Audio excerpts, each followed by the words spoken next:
Imaginez un instant un mécanisme invisible qui tire les ficelles de la géopolitique moderne. Des alliances qui se forment, aux conflits qui éclatent et même jusqu'au prix de ce qu'on achète tous les jours. Ce système, il est au cœur de l'échiquier mondial depuis plus de 50 ans. Alors, de quoi s'agit-il? Ce fameux script sous-jacent, c'est ce qu'on appelle le système du pétrodollar. C'est vraiment la force cachée qui a sculpté notre monde.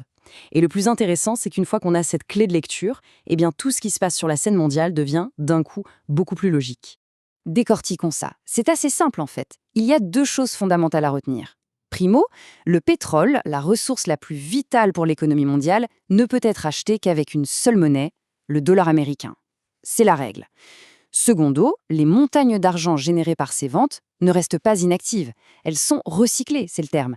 C'est-à-dire qu'elles sont réinvesties directement aux États-Unis. C'est une boucle, un cercle vertueux, enfin, surtout pour les Américains.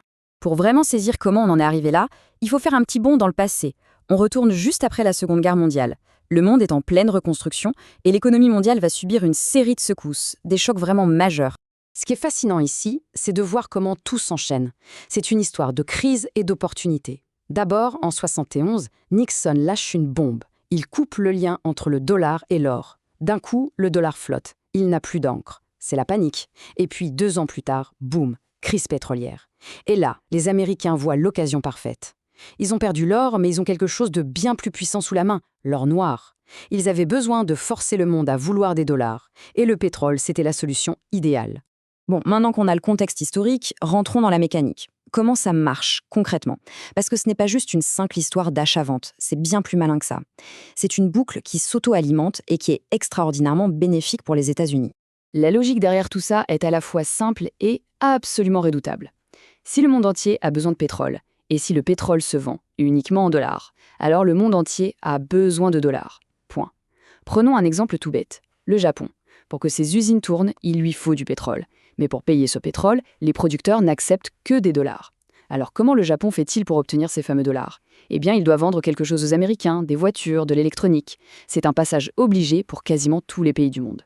Et voilà, la boucle est bouclée. C'est un montage d'une efficacité redoutable. On crée une demande mondiale forcée, artificielle, pour le dollar. Et en même temps, tous les bénéfices gigantesques du pétrole sont aspirés, comme par un aimant, vers le système financier américain. En gros, les dollars sortent des États-Unis pour acheter du pétrole, et hop, ils y retournent quasi instantanément pour financer la dette et les marchés américains. Le tour est joué. Alors, quelles sont les conséquences de tout ça? Pour les États-Unis, ce système est une véritable mine d'or. Il leur confère 3 avantages stratégiques absolument énormes, qu'aucun autre pays ne possède.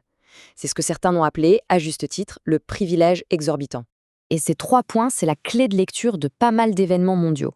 Quand on se demande comment les États-Unis peuvent imposer des sanctions si dures à l'Iran ou au Venezuela, la réponse est là, ils les coupent de l'accès au dollar et donc à l'énergie. Et quand on voit l'immense déploiement militaire américain au Moyen-Orient, eh bien il ne s'agit pas seulement de sécuriser les puits de pétrole, il s'agit surtout de protéger la plomberie du système et de s'assurer que personne ne remet en cause cette règle du jeu. Et pour ceux qui douteraient de l'importance de ce système pour Washington, il y a un exemple qui fait réfléchir. En 2000, Saddam Hussein a l'idée de vendre son pétrole en euros. Il remet en cause le dogme. 3 ans plus tard, l'Irak est envahi. Et devinez quoi? Le pétrole irakien est de nouveau vendu en dollars. On peut y voir une coïncidence, bien sûr. Mais beaucoup d'analystes y voient surtout un message très clair. On ne touche pas au pétrodollar. C'est la ligne à ne pas franchir. Jusqu'ici, on a vu le côté pile, les avantages pour les États-Unis. Mais il y a un côté face, et il est beaucoup moins reluisant, parce que ce système a un coût. Et ce coût, ce sont souvent les pays en développement qui le paient, en particulier sur le continent africain. Ce tableau est crucial. Il montre que les crises récentes, comme un conflit ou une pandémie, n'ont pas créé de nouveaux problèmes pour ces économies. Non, elles agissent comme un énorme amplificateur sur des fragilités qui existent déjà, à cause du pétrodollar. Tout s'emballe. D'un coup, la facture pour importer du pétrole explose, la monnaie locale s'effondre et la dette, qui est souvent en dollars, devient un fardeau écrasant. Et là, on passe des grands concepts financiers à la vie de tous les jours. L'inflation importée, ça veut dire que le prix de l'essence augmente et donc le prix de la nourriture aussi. Le piège de la dette, ça veut dire que l'État a moins d'argent pour construire des écoles ou des hôpitaux. C'est un véritable cycle de dépendance incroyablement difficile à casser. Et ce chiffre, 60%, il parle de lui-même. C'est énorme. Plus de 60% de la dette extérieure de l'Afrique subsaharienne est en dollars. Pour bien comprendre ce que ça implique, À chaque fois que la Banque centrale américaine à Washington décide de monter ses taux d'intérêt pour ses propres raisons, le fardeau de la dette de dizaines de pays africains s'alourdit automatiquement, sans qu'il n'ait emprunté $1 de plus. C'est ça, la vulnérabilité structurelle. Alors, face à ce constat, on comprend mieux pourquoi de plus en plus de pays cherchent des alternatives, essaient de se débrancher de ce système. La question c'est, est-ce qu'ils peuvent vraiment y arriver? On a un peu un match de boxe. Dans un coin, les challengers, la Chine, la Russie, les BRICS, ils commencent à échanger du pétrole entre eux, dans leur propre monnaie. Mais dans l'autre coin, on a le champion en titre, le poids lourd, le dollar. Et le détrôner, c'est une autre paire de manches. Parce que le dollar, ce n'est pas juste un billet vert, c'est tout un écosystème, les marchés financiers les plus vastes et fiables, et surtout 50 ans d'habitude. L'analogie avec les réseaux sociaux est parfaite pour ça. C'est comme si tout le monde était sur Twitter depuis des années. Et puis un concurrent débarque en disant « Venez chez nous ». Ce n'est pas si simple. Il y a une inertie colossale. Pour le dollar, c'est pareil. Il bénéficie d'un effet de réseau monstrueux. Tout le monde l'utilise parce que tout le monde l'utilise.